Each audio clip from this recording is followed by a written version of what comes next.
সাংবাদিক ইলিয়াসের লাইভে আসছেন 15ই আগস্ট হত্যাকাণ্ডের আরও এক অভিযুক্ত। এবার তিনি ডাকছেন অবসরপ্রাপ্ত কর্নেল এম রাশেদ চৌধুরীকে।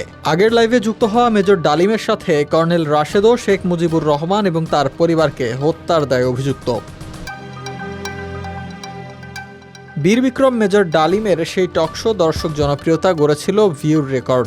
সোশ্যাল মিডিয়া থেকে গণমাধ্যম পাড়া জুড়ে ঘুরে বেরিয়েছে ইতিহাসের নতুন নানা তথ্য। এবার অবসরপ্রাপ্ত কর্নেল এম রাশেদ চৌধুরীর বক্তব্যে নতুন আর কি সামনে আসে তাই দেখার অপেক্ষা।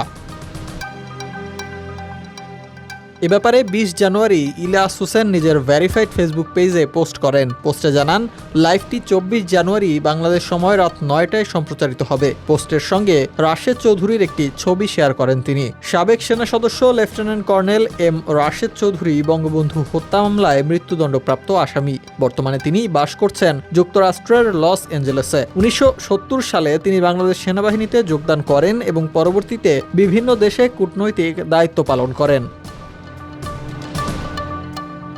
পরবর্তীতে 1996 সালে বাংলাদেশ আওয়ামী লীগ সরকার ক্ষমতায় আসার পর তাকে দেশে ফেরত আসতে নির্দেশ দেওয়া হলেও তিনি যুক্তরাষ্ট্রে চলে যান। 2010 সালে বঙ্গবন্ধু হত্যা মামলায় বিচার প্রক্রিয়া শেষ হলে তাকে মৃত্যুদণ্ড প্রদান করা হয়, তবে তিনি এখনও পলাতক অবস্থায় রয়েছেন। রাশেদ চৌধুরীকে বাংলাদেশে ফেরত আনার জন্য সরকারের পক্ষ থেকে বারবার কূটনৈতিক উদ্যোগ নেওয়া হলেও তার দণ্ড কার্যকর করা সম্ভব হয়নি। এদিকে কর্নেল রাশেদের সাথে হতে যাওয়া ইলিয়াস হোসেনের টকশো সিরিজের দ্বিতীয় পর্ব গত 5 ডিসেম্বর বীর বিক্রম মেজর ডালিমকে লাইভে এনে আলোড়ন সৃষ্টি করেছিলেন ইলিয়াস। এবার রাশেদ চৌধুরীর উপস্থিতি এবং তার তথ্য বিদেশে নির্বাসিত এই সাবেক সামরিক কর্মকর্তার জীবনের অজানা অনেক দিক সামনে আসবে বলে ধারণা করা হচ্ছে।